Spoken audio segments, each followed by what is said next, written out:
Szia! Balog Misi vagyok. Tarts velem a következő percekben, hogy minél többet megtudhass a hőszivattyúkról. Ez a sorozat első része, úgyhogy ha most kapcsolódtál be, még nem maradtál le semmiről. Beszélünk arról, mi is az a hőszivattyú, milyen típusai vannak, mire használhatjuk, és megnézzük a zajszintet is. Odakint 40 fok, idebent 25, vagy éppen fordítva, odakint -10, idebent 23, és mindezt a hőszivattyúnak köszönhetjük. De nézzük meg, hogyan. A hőszivattyú készülékek olyan termékek, amelyek hűtőközeg segítségével hőenergiát közvetítenek a kültéri levegő hőtartamát felhasználva beltéri hűtési és fűtési célra. Alapvetően ez a folyamat önmagában azt jelenti, hogy a készülék nem hőt termel, hanem hőt közvetít. Emiatt a hőközvetítés miatt ezt a készüléket megújuló energiát felhasználó terméknek nevezzük. Otthon mindig jó idő van, ráadásul mindezt megújuló energiaforrással, ami környezetbarát. Hát, nem rossz. Ez egy jó út, de nem minden. Úgy látszik, itt is választani kell.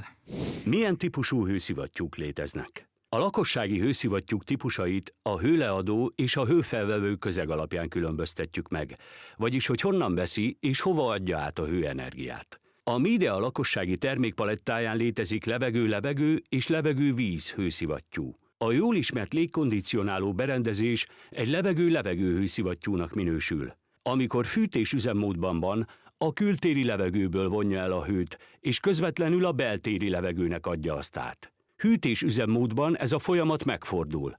Ekkor a belső levegőben rejlő hőt képes a készülék elvonni és a környezetbe szállítani, így biztosítva egy helyiség hűtését. A levegő-víz hőszivattyú is ezen az elven működik. A különbség csupán annyi, hogy a fűtésnél a berendezés nem közvetlenül a belső levegőt melegíti, hanem a fűtési rendszerben áramló közeget, jellemzően vizet vagy fagyálló és víz keverékét. Ez a víz az épület fűtőrendszerében kering, például a radiátorban vagy a padlófűtést biztosító csőrendszerben. Hasonlóan a légkondicionálókhoz, ebben az esetben is megfordítható a folyamat. Tehát a legtöbb levegő-víz hőszivattyú alkalmas hűtésre is. A hűtési rendszerben keringő vízből a hőt elvonja, és a kültéri levegőbe szállítja azt. Így hűti le az épületet vagy a helyiséget. A legtöbb hőszivattyú alkalmas a meleg víz előállítására is. Az eljárás során a hőszivattyú hőenergiát von el a környezeti levegőből, majd átadja azt a használati melegvíznek. Mivel a hőszivattyúk jellemzően alacsony hőmérsékletű alkalmazásban tudnak hatékonyan működni, a melegvíz előállítás minden esetben egy indirekt tárolóban történik. Logikus, hiszen hogyha a víz már egyszer felmelegedett, miért ne használhatnánk másra is, mint fűtésre? Ez amúgy is leegyszerűsíti a dolgokat, hiszen egyetlen készülékkel fűthetünk, hűthetünk és állíthatunk elő melegvizet. HMV. Használati melegvíz. Ezzel a kifejezéssel sokat fogunk találkozni a hőszivattyúval kapcsolatban, szóval érdemes megjegyezni. Ahogy azt is, hogy ha levegő-víz hőszivattyúban gondolkodunk, akkor választhatunk a split és a monoblokk készülékek közül, attól függően, hogy milyen adottságú épületben lakunk. A Midea monoblokkos hőszivattyúi egyetlen egységből álló készülékek, előnye nem szükséges hozzá hűtőköri szerelés, a hátránya, hogy a közvetítő közeget ki kell vezetni a készülékhez a szabadban. A split rendszerű hőszivattyúk két egységből állnak, a kültéri egységből és a mellettem látható beltéri egységből. A két készülék között hűtőköri szereléssel lehet az üzemeltetést elindítani és az üzemet biztosítani, melyhez klímaszerelő szakemberek és fűtést oldalról pedig a fűtési rendszert kialakító szakemberek szükségesek.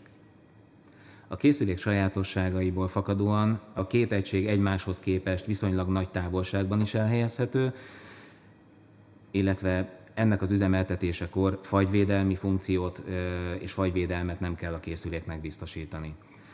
A Midea split rendszerű hőszivattyúiban megtalálhatók beépített tárolós készülékek is, amely még nagyobb komfortérzetet biztosítanak a felhasználó számára. A hőszivattyúnak tehát mindkét esetben van kültéri egysége. Jogos lehet a kérdés, hogy ez milyen zajjal jár. Ez itt most egy működő hőszivattyú. A levegő-víz hőszivattyú kültéri egységének elengedhetetlen eleme a kompresszor és a ventilátor.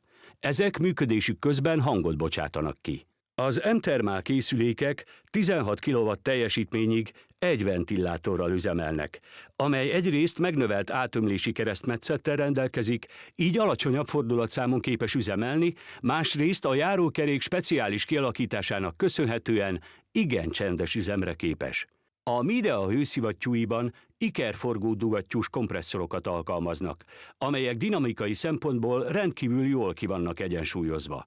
A kompresszornál keletkező rezgést dupla gumibakok és egy rezgéscsillapító lemez nyeli el. Így M-termáloknál a kompresszor működése szinte teljesen érzékelhetetlen. Volt szó arról, hogy mi is az a hőszivattyú, hogyan működik, melyik típusa mire való, és hogy nem csap nagy zajt. Az energia hatékonyságáról azonban még nem sok szó esett, és arról sem, hogy ez hogyan csökkentheti a fűtésszámlát. A következő részben ezt fogjuk kideríteni. Tarts velem akkor is!